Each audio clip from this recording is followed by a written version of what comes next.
Another question. What are some ways to improve sexy time? Feel like everything is regular. I felt you, sis. Spice it up on date night.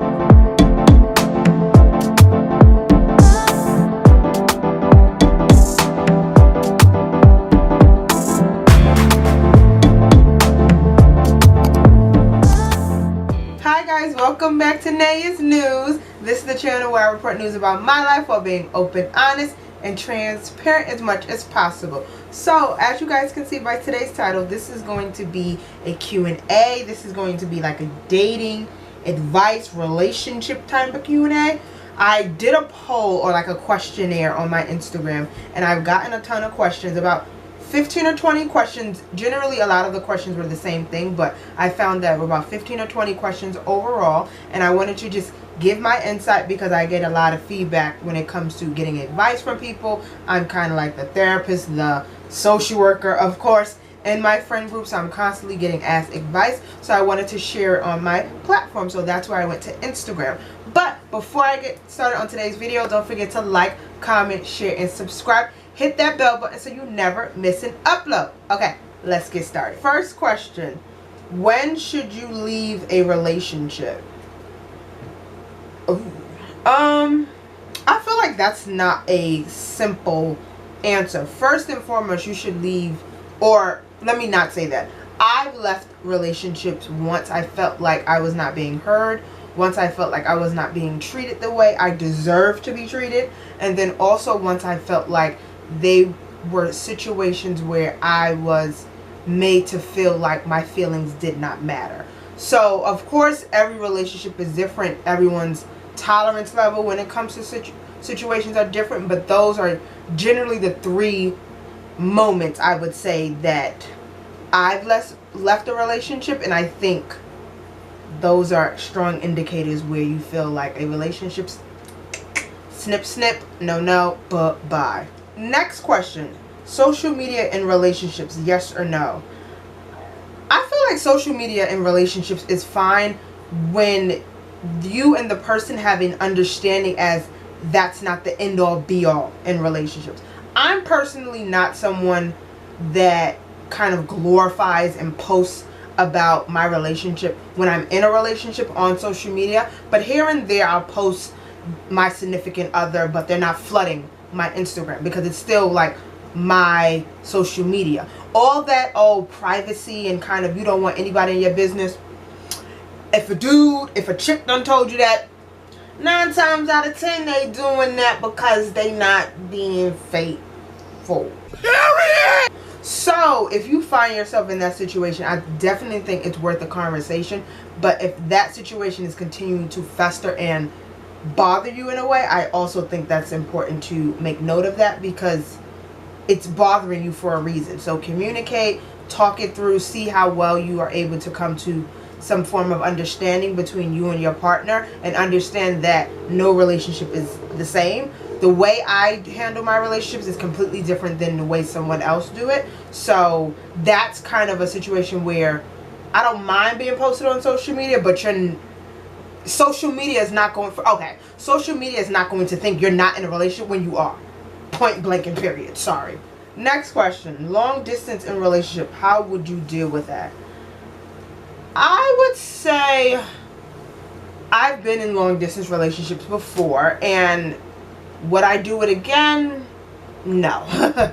I just personally think that long distance relationships do not work for me. I've heard stories, I've seen it on social media, I've seen like people in my personal life, friendships and everything where long distance relationships have worked. That's just not my stilo. I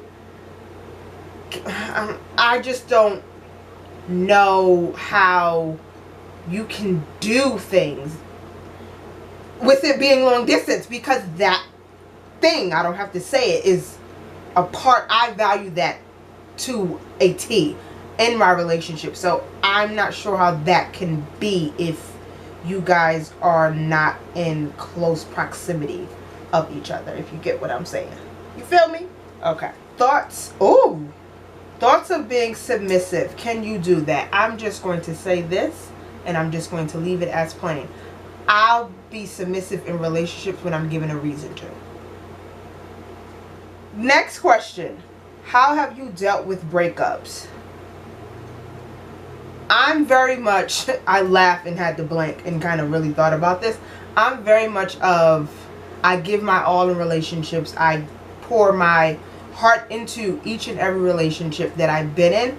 And once I feel like the relationship ran its course, there's no bad blood between me and the person, but there's no need for us to act like we're in a relationship, So for example, I'm very much delete you on social media, block your number, cut off all contact. Like, there's no reason for us to speak. Granted, if we see each other in the street, hey, what's up, how you doing? What's up, how you been? How the family? Everything good? Peace.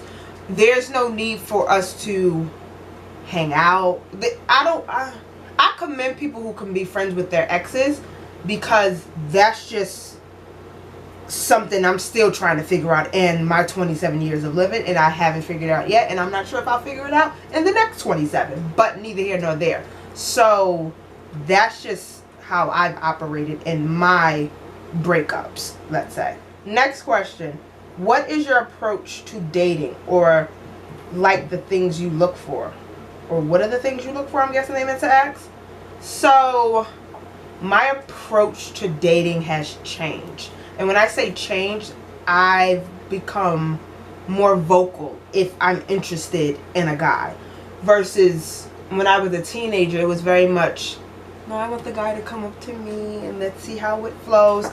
Now I'm very vocal. I say how everything is going to be in terms of how I'm feeling from the get-go. I'm not waiting until date 5 for you to get pieces of me. I'm going to show you how I am from the get-go, so then you can decide if this is someone that you want to be with, and if you're not, simple. What you see is what you get. Like, there's no hidden agenda, there's no secret sauce or anything like that. I'm very much an open book. So how I am now and how gorgeousness I look, you're gonna get that forever and ever. Next question. What are some questions you should ask on a date? Okay, so this is interesting because I thought about like how I was when I was like a teenager going out on dates with guys, and you kind of ask what's their favorite color, what's their favorite food. At 27 years old, not to say I don't care about those things, but I'm interested in knowing your future plans that you have for yourself. What do you plan on doing with your life in 5 years? How are you operating now in the present going to contribute to your life in 5-10 years? Yes, I want to know about your favorite color, your favorite movie, but we passed that phase. After the first 20 seconds of us getting to know each other, let's get down to the nitty gritty. So for me, I'm very, like I said before, I'm very direct, I'm very straightforward, I'm very, what you see is what you get. So those superficial questions of what's your favorite color, what's your favorite movie, not to say I don't care about those things, but I'm very much thinking in terms of the future. So I'm very interested to know what the guy has planned for their future and how that's going to coincide with mine. Next question. What are some of your non-negotiables? Similar to what kind of things make me leave a relationship, some of my non-negotiables is calling me out my name. Me personally, I am very direct in terms of what I want. I'm not a person that needs convincing on situations. If it's a simple thing of like where we're going out to eat or something, but when it comes to something I believe in, I don't need to be swayed as to one reason or another. So if I find myself feeling like someone's trying to convince me of something, that's where I feel like there's a difference between compromising and sacrificing. If I find myself doing a lot of compromising and compromising what I believe in, compromising the things that I value, no, bye-bye, we're not talking, we're not dealing with each other anymore. Another question. Do you believe in breakup to makeup? Like, is it really worth it? I don't want to say it depends, but I have been in situations where, or relationships I should say, I have been in relationships where we broke up, got back together, and broke up again. Granted, that's not healthy, and I've learned that at being 27 years old. So is it worth it? In my experience, it hasn't been, because I'm not dating the guy anymore, or the guys that I were in a relationship with. I'm not dating them. But there have been situations, and I've known relationships personally that they've broken up and took that space, got back together, and they're flourishing now. So I think it depends on the two people and how they want to live their life and kind of the things they value in terms of being in a relationship. Me personally, that's not been my story. Another question. What's the best way to communicate? Oh, y'all coming in with the questions.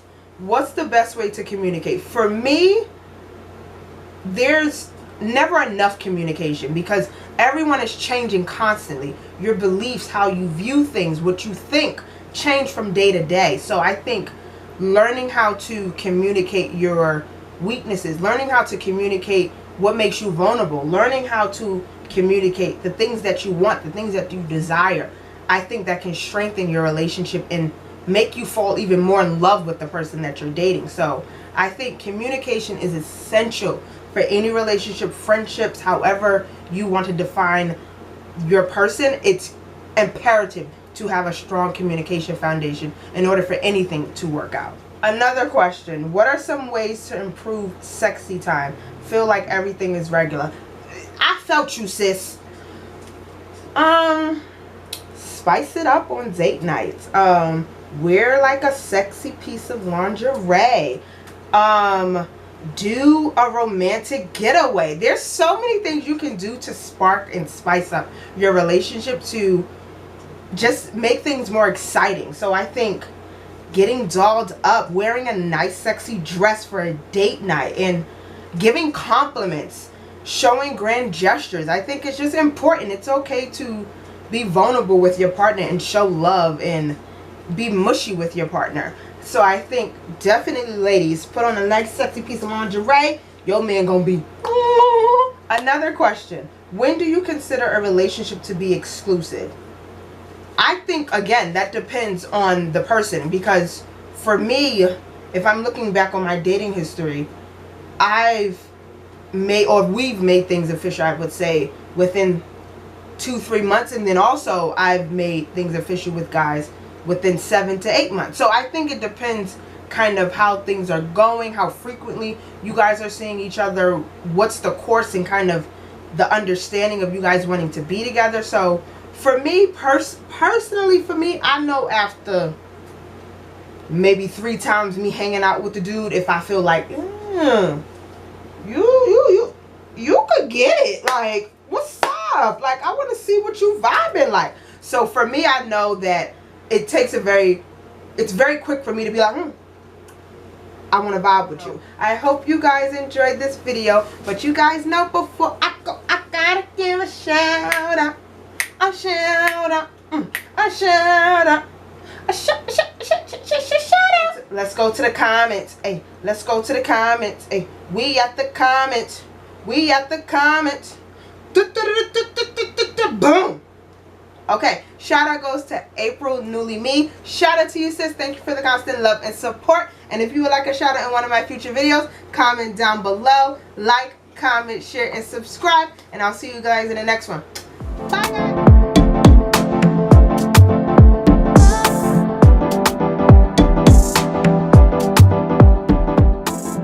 Let's make sure we are in here.